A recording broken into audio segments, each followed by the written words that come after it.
Greetings. So I wanted to share my birth story.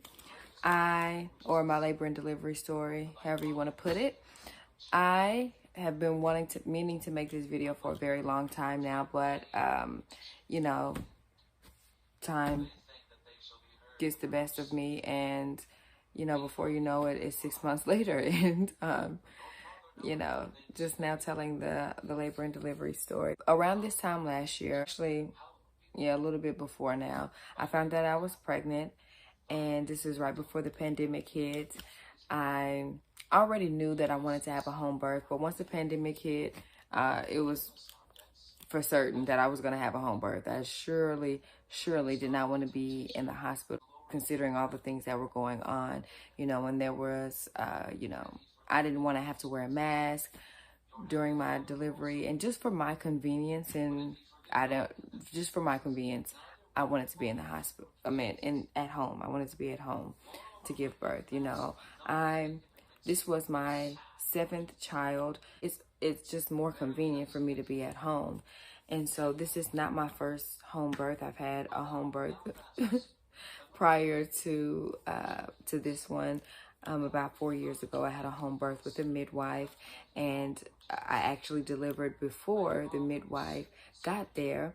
And that even though she came after, the experience was really good. She helped me. She was very, very helpful, and I really enjoyed that. Decided to go ahead and do it ourselves this time. We educated ourselves. We did a lot of research and got everything that we needed, and we decided to go ahead and do it ourselves.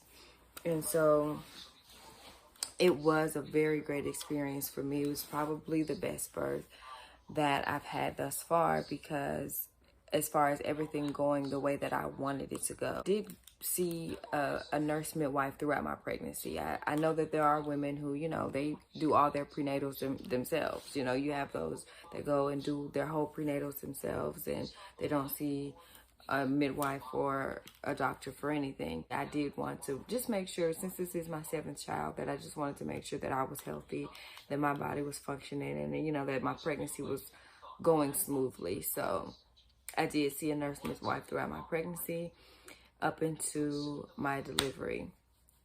And so my due date initially was actually September 20th. But I ended up having her on September 11th. And I was, speaking of her, because I had 5 boys before having her, 5 boys in a row before having her. So when I found out that she was going to be a girl, I was very excited. I always wanted all boys, but having 5 boys back to back, it was definitely nice to have a girl. So yeah, I just think that was perfect for me. So anyway, I ended up having her September 11th. I ended up going into labor the day before. I was having small cramps. It was probably around like after dinner, around like 5 or 6 o'clock. I started to have minor cramps, and they were picking up, but it wasn't too bad. I was able to do everything normally, and it was just, and of course around that time you get minor cramps and aches and pains, and you always kind of think, is this it? And a lot of times it's just false labor or Braxton Hicks or whatever. There was one time I had cramps all night, and I didn't know what in the world was going on, but and I was like a month before I actually gave birth. So around the end of your pregnancy, you get all kinds of different uncomfortable pains and aches and whatever. But I did know that this was going to be labor. And so as time went on, we went to bed. I went to sleep, and I didn't really say much about it. I just went to sleep, and I woke up probably about, what time? It might have been about 2:30, maybe 3 o'clock, and the cramps were picking up and getting stronger and stronger. And I said, okay, well, I'm going to I couldn't sleep because it woke me up. It woke me up out of my sleep about 2, 2:30, 3 o'clock in the morning, if I'm not mistaken. It woke me up out of my sleep and I couldn't sleep any longer. So I didn't wake my husband up at that time. I just said, okay, I'm going to go ahead, get in the shower. They tell you to get in the shower to see after you take a warm shower, does it wear off? And no, it didn't wear off. I took a shower and the pains were still there. And so that's at that point, I went ahead and woke my husband up. My husband and my daughter got up, got everything situated, set up the pool, started blowing up the pool, started getting everything out that we needed and, you know, just prepping the area. And they started filling the pool for whatever. The only thing that was frustrating was, and it wasn't even frustrating, I really didn't care, but was that the pool did not blow up. Like, you know how the pools sometimes have like, the blow up pools have like rings around the pools. But anyway, the last little ring at the top didn't want to blow up for whatever reason, but it didn't matter because it blew up enough for me to have enough water in there for me to sit in. So that's all that mattered. Blew everything up, got everything situated. I put my diaper on because I got an adult diaper, you know, just in case I wasn't in the pool or whatever, and I didn't just leak all over the place, and that we can kind of have it controlled. And so, you know, I had my diaper on. It was just a bra and a diaper, and was just until they got the pool together, and had my music going. And, you know, I was just going through the motions as the contractions continued to grow, can get stronger and stronger. I was just pacing myself. Sometimes I would hum or make, you know, a noise to kind of like ease the pain. For me, sometimes when I make noise, it kind of helps me ease the pain. And so I would make a noise and kind of hum and like pace back and forth, or, you know, either sit still and kind of just try to like let it take its course, let the contractions take its course until the pool was ready and it was time for me to actually get in the pool. When I got in the pool, it didn't obviously take the pain away. It didn't make it painless, but it definitely did relieve a lot of the aches, and it just made it more comfortable, and it just eased the pain, but it didn't eliminate the pain, obviously. But I just kind of will let the warm water kind of go up my back and around my belly. I would just kind of allow the contractions to take its course and run through, and, you know, listening to the music and just kind of trying to stay soothed. I'm not like I don't really do a lot of screaming or yelling. I kind of just go, I just kind of make noise as the contraction is going to kind of help me go through the process and let it run its course. I wanted to mention that my mother-in-law is a retired nurse practitioner. So when I asked her to be present for the delivery, she did her study on how to deliver a baby. Although she had been trained, it had been a while since she had been trained. So she just wanted to refresh her memory. And she also looked for what to look for when a baby is born, you know, just little things that you need to look for in newborn babies to make sure that they're healthy and okay. So during the labor, she was checking my vitals, making sure my heart rate was good, making sure baby's heart rate was good, checking my cervix, just keeping a very close eye on me and baby during the labor and after the labor. So just wanted to mention that really quickly, and then we'll continue with the video. They started to get more and more intense. And then I already knew, because it literally happened really the exact same way that my last two pregnancies happened. My last two natural births happened. It literally happened the exact same way every time. I wake up in the middle of the night, contractions go, my water breaks, and then I know very shortly I'm giving birth within the next few minutes, if not seconds. And so that's exactly what happened this time. There was that last contraction that happened, and then whoosh, my water broke. Because somebody, I can't remember who it was, but somebody was like, well, how are you gonna know that your water broke if you're in the tub or in the pool? But you definitely feel the pop. Like, you feel the pop. I felt the pop. And the water released, and I knew after that it was coming. So I felt the urge to push. Shortly after that, I felt the urge to push.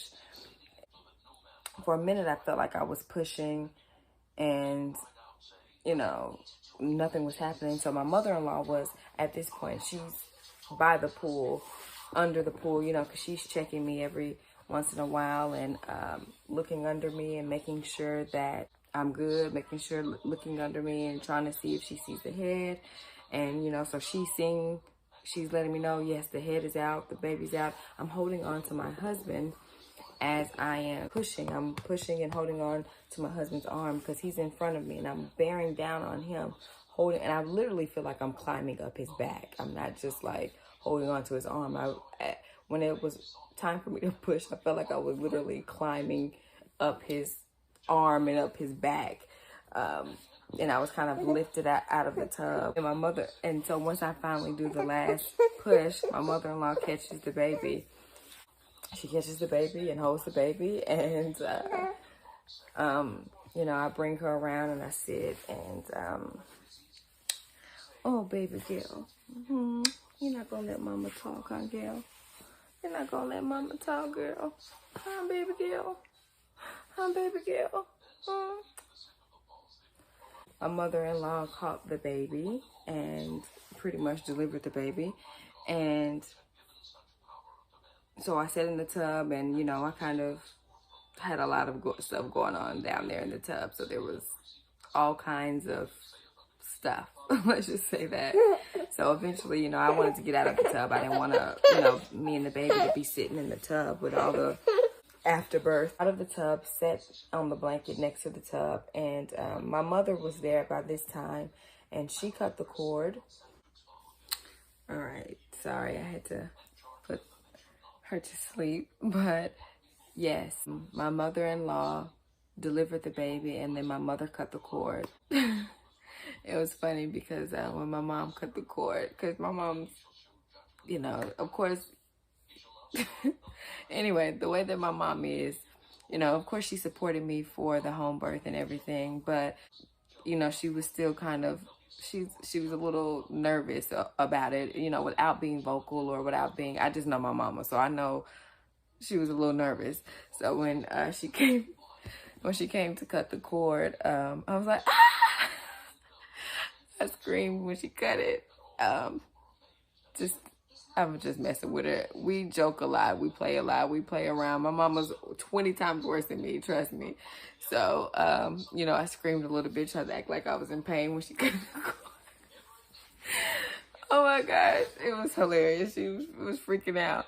But anyway, it was all good. It was a very good experience. I really enjoyed it. My boys were in, you know, they woke up in the middle of it all. I think as I was giving birth, they actually woke up. My son said he happened to see the cord or something when they were going from room to room. Anyway, my boys were there. My oldest daughter was there. It was great. I mean, it was a very, very peaceful. She came out screaming versus my other home birth that I had. My son came out and didn't make a sound. Okay, he didn't make a sound. And not because he was in any danger. He was just very calm. He was and he still is a calm spirit to this day. But my daughter, actually, who came out screaming and crying, is definitely much fussier than my boys. So I think that's interesting. But anyway, yeah, that was pretty much my labor and delivery. I hope it was easy to follow. Sometimes, you know, it plays out in your mind and you got to kind of recall events. I'm sure I left a lot out. I did go get checked up. Me and the baby, I got checked up. Made sure I was good, didn't have any tearing, made sure, you know, I was all right. Everything was great. Baby was great. I was great. And so, yeah, I was just very happy with my decision. I'm glad that I chose to have a home birth again, and this time just do it with my loved ones. And it was just us, and it was very simple, very smooth. My mother-in-law, who was very nervous about my first home birth with my son, was delivering my baby this time. And so it was great. It was awesome. It was perfect. And it was so funny because after she delivered the baby, she was like, she made sure I was good, and she was like, all right, I'm out. And yeah, so She just did it like a pro. But yeah, I just wanted to share my story, and maybe if it was helpful. I know when I was pregnant, I loved watching different birth stories. They're always interesting, and just gives you something to look forward to, especially when you're pregnant. But yeah, I just wanted to share that. Shalom.